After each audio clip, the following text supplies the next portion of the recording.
মানুষের স্বভাব দেখে পশু পর্যন্ত লজ্জা পাবে এই কলিকাল।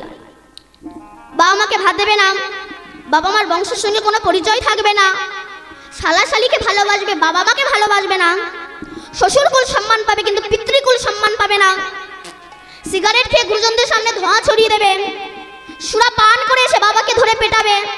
কেন? এই কলির তো প্রভাব। সে যত বড় জ্ঞানীগুণী হোক না কেন, কলি সবার মধ্যে আছে, কলি আসবে, কলি এসেছে। অনেকে বলে কালীও যা কৃষ্ণও তাই, তাহলে বউও যা শালীও তাই। ও তো সেই শাশুড়ির মেয়ে। দেখবেন জগতে কালী পূজা বেশি হয়, কৃষ্ণ পূজা কম হয়। কেন না? কালী পূজা করলে পাঁঠার মাংস খাওয়া যায়। কালী পূজা করলে যে পাঁঠার মাংস খাওয়া যায় কোন শাস্ত্রে লেখা আছে? মন গড়া শাস্ত্র তৈরি করা হয়েছে। রামকৃষ্ণদেব বলছে, ওরে যিনি জগত জননী মা, সে কি সন্তানের মাংস খায় রে? কোন পাঠা বলে দিবি? তোর হৃদয়ে 6-6টা পাঠা আছে। এরা কৃষ্ণ বিদ্বেষী। এই ষড়রিপুকে তুই বলি দে। আর আমরা ছাগল বলি দে। আমরা মায়ের কাছে পূজা করে বলি, মা ধনং দেহি, যশং দেহি, পুত্রং দেহি, বিদ্যাং দেহি, বুদ্ধিং দেহি। কি করে দেবে সে? তারই একটা কাপড়ও জোটে না।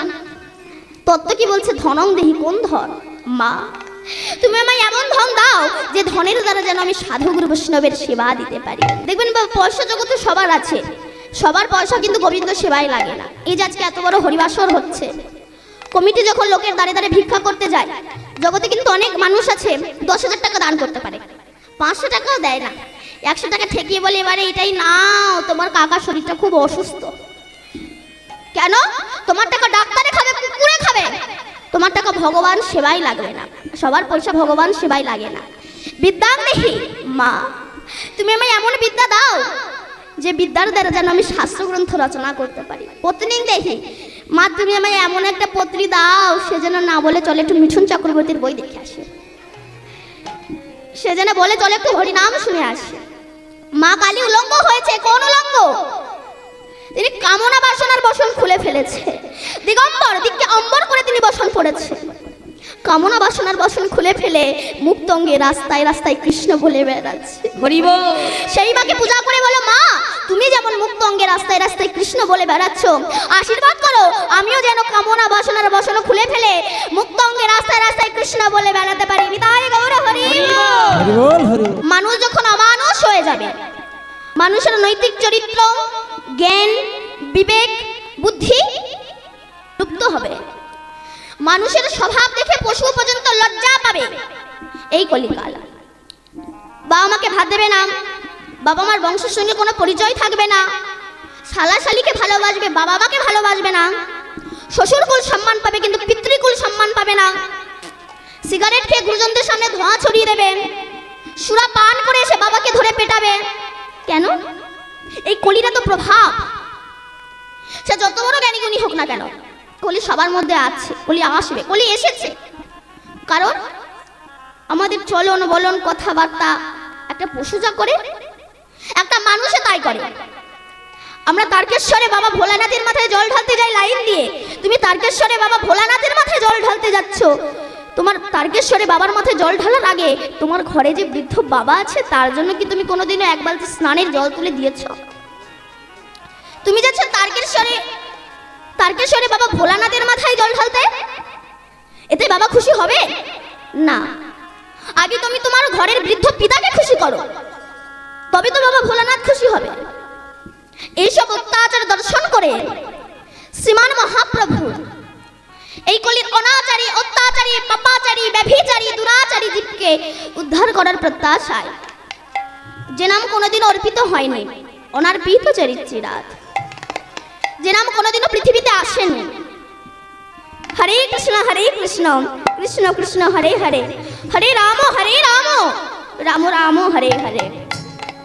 এই নাম নিয়ে তিনি এসেছেন আমাদেরকে উদ্ধার করার জন্য। এই নাম কিন্তু বাবা এই ভূবৃন্দাবন, উত্তরপ্রদেশে একটা বৃন্দাবন আছে তো, আছে না? এই বৃন্দাবনে কিন্তু সৃষ্টি হয়নি, গোলক বৃন্দাবনে সৃষ্টি হয়েছে।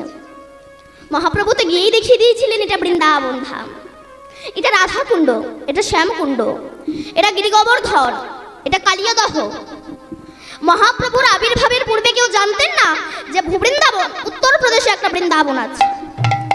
এই যে গোলক বৃন্দাবনে কৃষ্ণ নামের উৎপত্তি হলো, যে নামের জন্য আপনারা এত দূর থেকে কষ্ট করে এসেছেন, এই নাম করলে কি হয়? মহাজন বলছে নাম করলে গাড়ি বাড়ি হয় না, টাকা পয়সা হয় না, ব্যাংক ব্যালেন্স হয় না, ইউনিভার্সিটির ডিগ্রি বাড়ে না, নেতা হওয়া যায় না, মোস্তান হওয়া যায় না। তবে আমরা হরিনাম করব কেন? বলছে হরিনাম করলে কিছু হোক বা না হোক, অন্তত অমানুষ থেকে মানুষ হওয়া যায়, পশুবৃত্তি থেকে মনুষ্যত্ব বৃত্তি জেগে উঠছে। আমরা তাহলে মানুষ নই? না, আমরা মানুষ নই। মানুষের ক্লাসিফিকেশন আছে, শ্রেণী ভাগ আছে। মানুষ হচ্ছে তিন প্রকার, একটি হচ্ছে শুধু মানুষ, একটি হচ্ছে মহামানুষ, আর একটি হচ্ছে দেব মানুষ। তাহলে একই মানুষগুলো জন্মগ্রহণ করে মানুষের ভাগ হয়ে গেল। আমরা তো বলি সবাই মানুষ, অসুবিধা কোথায়? ভুল। যেমন সব জল জল, গঙ্গার জল, সাগরের জল, নদীর জল, পাতকুয়ার জল, পায়খানার প্যানের জল, নর্দমার জল। কোনো জলে পূজা হয়, আবার কোনো জলে পূজা হয় না। আপনি গঙ্গার জল বোতলে রেখে দিন, পোকা হবে না, কিন্তু পুকুরের জল বোতলে রেখে দিন, পোকা হয়ে যাবে। আচ্ছা, সাগরে তো অনেক জল থাকে, ওই জল খেলে কি পিপাসা মেটে? না। একটু কলের জল খেলে পিপাসা মিটে যায়। তেমনি জগতে অনেক ধনী ব্যক্তি আছে, আমি সবার কথা বলছি না, কিছু কিছু মানুষ, এদের সঙ্গে মিশে আত্মাটা তৃপ্তি হয় না, অনেক গরিব লোকের সঙ্গে মিশে আত্মাটা তৃপ্তি হয়ে যায়। এই জন্য তো বলছি, কোনো জলে পোকা হয়, আবার কোনো জলে পোকা হয় না। তেমনি কোনো মানুষের সঙ্গে মিশলে অহংকারের পোকা তৈরি হয়, আবার কোনো মানুষের সঙ্গে মিশলে অহংকারের পোকা মরে যায়। আচ্ছা, সব যদি জল হবে, ওই পায়খানার প্যানের মধ্যে যে জল আছে, ওই জল আপনি এক কাপ তুলে নিয়ে চা করে খান দেখিনি? পারবেন না। কেন? দুর্বায়ু বন্ধু। ও দেখতে স্বচ্ছ, কিন্তু এমন জায়গায় বাস করে, ওকে ছুলে স্নান করতে হয়। তেমনি জগতে অনেক ব্যক্তি আছে, এরা দেখতে সুন্দর, কিন্তু এমন এমন মানুষের সঙ্গ করে, এদেরকে ছুলে স্নান করতে হয়। তবে এরা উদ্ধার হবে কি করে? চেতো দর্পণ মার্জনম ভবমহা দাবাগ্নি নির্বাপনম শ্রেয় কৈরাব চন্দ্রী কবিতারান বিদ্যা বৌধু জীবনাং আনন্দ বুদ্ধিবর্ধনম প্রতিপদং পুণ্যামৃত আস্বাদন সর্ব আত্মা সমর্পণং বিজয়তে শ্রীকৃষ্ণ চৈতন্য। হরিনাম করো, হরিনাম করলে তোমার চিত্তরূপ দর্পণ মার্জিত হয়ে যাবে। আর যখন তোমার চিত্তরূপ দর্পণ মার্জিত হয়ে যাবে, তখন ভগবান দেখতে আর বৃন্দাবনে যাওয়া লাগবে না, নিজের হৃদয় মন্দিরেই তুমি ভগবানকে দেখতে পারবে। আমি কেন বৃন্দাবনে ছুটে বেড়াবো? আগে তুমি তোমাকে চেনো, আমি কে, কি আমার, কোথায় ছিলাম, কোথায় এলাম, কে এনেছে, কে নিয়ে যাবে, কেন এলাম আর কেনই বা যাব, এগুলোই আমরা ভাবি না। কুসঙ্গ করতে করতে সৎসঙ্গই করা হলো না, আর ভবিষ্যতের চিন্তা তো করাই হলো না। নিজের হৃদয় মন্দিরেই তুমি ভগবানকে দেখতে পারবে যদি গুরু কৃপা হয়। কিন্তু হচ্ছে না কেন? না পশুবৃত্তি মানব জাতি করছে রে পালন, অজ্ঞানতার অহংকারে পরিপূর্ণ মন। পাপ পুণ্য ভালো মন্দ পশু বুঝছে না, আর এই মানব জাতি জেনে বুঝে মেনে চলে না। ইউনিভার্সিটি ডিগ্রি এদের আছে কত শত, তবু এদের চলন বলন দেখো যেন মূর্খের মতো। বাদরের আদর বেশি হচ্ছে সারা দেশে, পিতা মাতার সেবা ছেড়ে কুকুর কিনে বসে। এমন কিছু মানুষ আছে বিশ্ব চরাচরে, হৃদয় ভরা নোংরা তাদের ভদ্রবেশে ঘুরে। ভদ্রবেশে ঘুরলে দেশে মানুষ বলে না, মানুষ বলবে জাগবে যেদিন জ্ঞানের চেতনা। অসৎ ব্যক্তির অর্থ শক্তি যাচ্ছে কত বেড়ে, সৎ ব্যক্তি কাঙাল হয়ে রাস্তায় রাস্তায় ঘোরে। আমার গুরুদেব শ্রী রাধাপদ ঘোষ কয়, হয় মানুষ পশুর ধর্ম ছাড়ো, মানুষ যদি হতে চাও মানুষের সেবা করো। রাধে, প্রকৃত মানুষ হতে গেলে মানুষের সেবা করো। তাই এই যে হরিনামের সৃষ্টি হলো, এই যে এত টাকা খরচা করে হরিনাম দিচ্ছে, এই হরিনামে কি হয়? বলছে হরিনামে, হরিনামে। পৃথিবীতে অন্য কোনো বস্তু নেই যে তার দ্বারা হরি নেমে আসে, একমাত্র হরিনামেই, হরিনামে। এই যে আমাদের রাস হয়, এই রাসও কিন্তু বাবা গোলক বৃন্দাবনের সৃষ্টি হয়েছে। ভগবানের যখন ইচ্ছা হলো আমি একটু রাসলীলা করব, তো রাসলীলা করতে গেলে তো অভিনেতা অভিনেত্রীর প্রয়োজন হয়, একাধারে তো সম্ভব নয়। তো ভগবানের যখন ইচ্ছা হলো আমি একটু রাসলীলা করব, উনি কারো ঘরে থেকে কোনো মেয়েকে হাওলাত করে নিয়ে আসেন, ওনার যখন ইচ্ছা হলো আমি একটু রাসলীলা করব, তখন একা ভগবান দ্বিখণ্ডিত হয়ে গেলেন।